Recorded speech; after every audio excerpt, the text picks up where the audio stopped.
ये कहते हैं हमारे यहाँ बाद औक़ात इस तरह का रवाज हो गया है कि दोनों हाथ जोड़कर हम किसी से को वेलकम करते हैं, और इस तरह बाद औक़ात गैर मुस्लिमीन करते हैं और उनकी ये कौमी अलामत है, तो इस तरह इख्तियार करना कैसा है।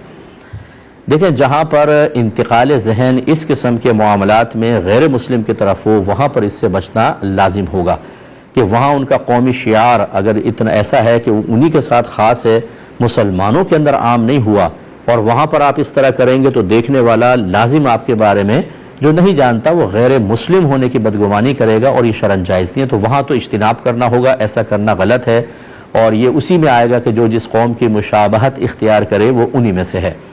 लेकिन अगर ऐसा नहीं है, वहाँ पर इस तरह गैर मुस्लिमीन है ही नहीं, जैसे हमारे अंदरून सिंध में बाद औक़ात बाज़ जगह मैंने इस तरह देखा है कि कर लिया करते हैं, और वहाँ पर कोई भी, चूँकि वहाँ उर्फ़ी ऐसा है, वहाँ एक माहौल ऐसा है, अतराफ़ में गैर मुस्लिमीन भी नहीं है कि इंतकाल ज़हन गैर मुस्लिम की तरफ जाए,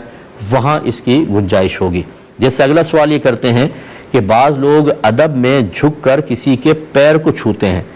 और ये हमारे यहाँ गैर मुस्लिमीन भी करते हैं, तो कैसा है। तो जब करते हैं तो आप इससे इज्तिनाब करें, लेकिन जहाँ पर यह राइज है, जैसे मैंने आपको बताया हमारे अंदरून सिंध में ख़ास तौर पर कि जब किसी बड़े से मिलते हैं तो थोड़ा सा झुक के घुटने को हाथ लगाते हैं, तो इस तरीके से अगर करते हैं और ये राइज है और उसको कोई मायूब नहीं समझते, उलमा भी इसकी इजाज़त देते हैं, और वहाँ उसको देख कर इंतकाल ज़हन मादल्ला उसके काफिर होने की तरफ भी नहीं जाता, तो उर्फ़ के अंदर, आदात के अंदर शामिल होने की बिना पर इसकी इजाज़त दी जाएगी। तो जहाँ बदगुमानी पैदा हो, जहाँ मुसलमानों में ये चीज़ राइज नहीं हुई, वहाँ एहतियात लाजिम, जहाँ राइज हो चुकी है वहाँ रियायत मिलेगी।